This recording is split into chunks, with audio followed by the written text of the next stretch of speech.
This is my Vtuber model, and I have a little problem with her. I cannot, for the love of all the gods, redesign her. And this is not because I don't want to, because I do, but because every time I try to do it, I ended up getting stuck, I didn't like what I did, and I ended up never finishing the design. Okay, but why did all of my attempts to redesign this character failed? Well, it all comes down to bad decisions really. Every time I stopped to work on this character, I would take forever to choose between option A or B, or C or F or R a lot of times.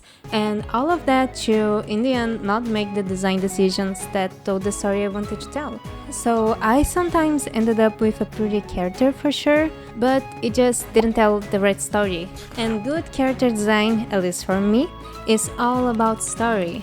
So that's what we are going to work on today. We are going to analyze my current model, see what needs improvement, and maybe start working on a reference sheet. Also, just so you know, this is not a tutorial, this is just me taking you on my chaotic journey to make this art, and I hope you like it.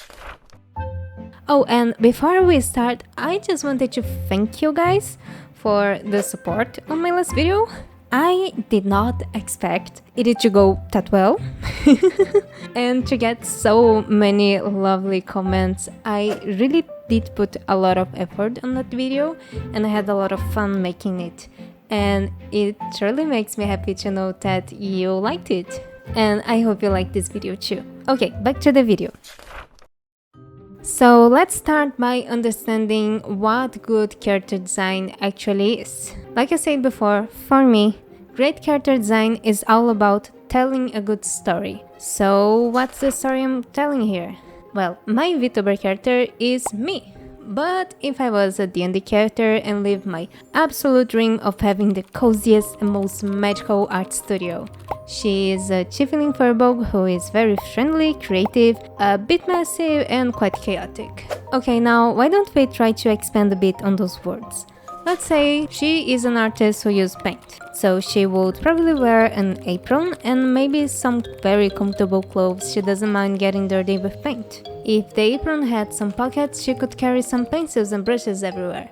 Maybe she could even have a utility belt with art materials. Also, to emphasize the creative/arts and crafts thing, she could have little things like embroidery and handmade things she made herself, because I like to customize my own clothes with embroidery because I think it's adorable, even though I am not very good at it yet. I want her to look friendly and inviting, so no pointy or sharp edges. Which will be a bit of a challenge since she will have horns and a demon-ish tail because she's part tiefling. Speaking about tieflings, I am not sure if I'll keep my natural skin tone or make her purple or another color. I'll leave that to when I start to work on the color palette. I also want to keep the eyes completely white because I think it's cute in a very weird way, and of course I'll keep the fluffy furbog ears. I really think my current ears are cute, but they are not nearly as fluffy as I want them to be. Some of my main problems with my current design is that one, the art is old and it doesn't really reflect my current style as much as I like to. There is not a lot indicating she's an artist other than one pencil and two brushes and, paint on her face, which could be, I don't know, something else, could be a weird tattoo. I really like this arm piece because it is inspired by those art gloves that I really like using to draw, and I think it looks a bit more fantasy-ish, but it still needs some work. Oh, and this part of her design is just very weird, and I never got to polish that skirt and it just looks very strange. Okay, I think we have enough to start sketching. As I started sketching, I also started to see many of those familiar problems I talked about earlier. I was creating too many sketches and tests and not knowing which one to choose. But this time I did not let it stop me. Every decision I make should be based on the story I want to tell. So every time I felt stuck, I came back to that. I had to let go of my desire to make her very pretty and just make a good design, which made me create quite a few iterations for her clothes, her horns and her utility belt. I also had to let the weird random clothes on the waist go because they don't make any sense at all. I kept one of them so she could use it to quickly clean paint she dropped in a place that should not have paint. I don't paint traditionally, so I'm not 100% sure if that's something that normal painters do, but that's something I would probably do myself because I am messy as hell.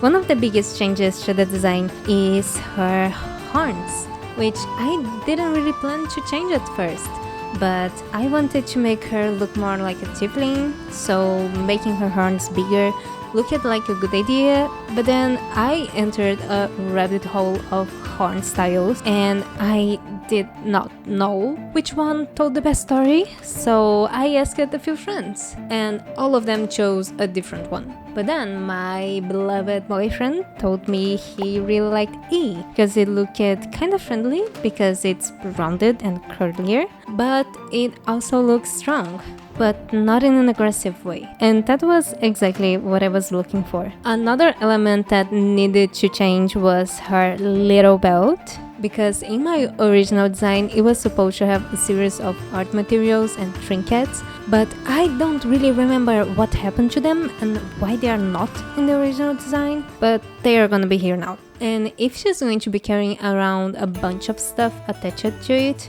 it would probably need to be a bit bigger and stronger, maybe even like an underbust corset with bags.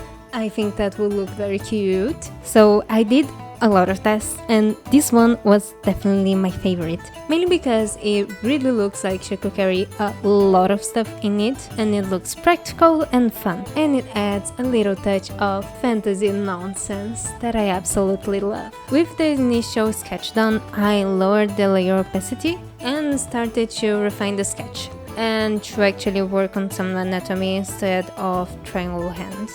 I have started to do some art studies of artists like Minemi Mali and Loish, and holy heck, there are so many cool things you can learn from, studying good artists. And I am thinking about maybe making some study with me videos. If you are interested in it, let me know. But okay, after cleaning the sketch a bit, I started to put some colors. I was thinking about keeping my original color palette, but I still wanted to do some tests just in case I found something that worked better. But in the end, I ended up keeping the general colors and just changing a bit the proportions and the tones. I also tried to test some different skin tones because I really wanted to make her purple, but I managed to resist that urge. And I don't know, it started to feel a bit too much not like me, so I just kept my human.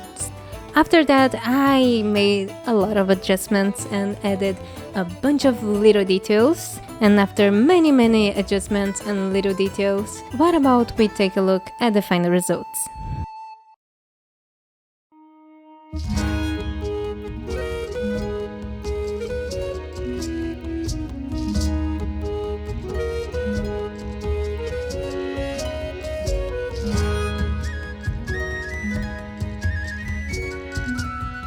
Okay, here are some of my favorite details in this design. The ring on her necklace is a ring my boyfriend gave me the first time we met IRL as a couple. It is a ring his mother gave to him, and when he gave me, he said that even if we didn't work out as a couple, he wanted me to keep it because I was very special to him. The two little cats on her apron are my baby girls Havana and Yasha. They live with my boyfriend right now, but I do love both my got potato and my chaotic spaghetti. If you are a digital artist, you might recognize this from somewhere on your drawing program's interface. I finally added to her design a lot more brushes and pencils, and also her little sketchbook. And everything is either on a pocket or on her utility belt, so she can just, create chaos and art whenever she goes. Her jewelry on both the ears and the horns still need a bit of work because I think they look cute, but I think it could still be better. But I was already running out of time to make this video, and this is one of the things I think will be easier to decide based on the front view. And I really love this new design and I am very excited to start working on the model and maybe make a video talking more about the process of creating Vtuber models if you're interested in it. But that's everything for today, friend. I hope you have liked to see a bit more of my process and I hope to see you in another adventure. Bye!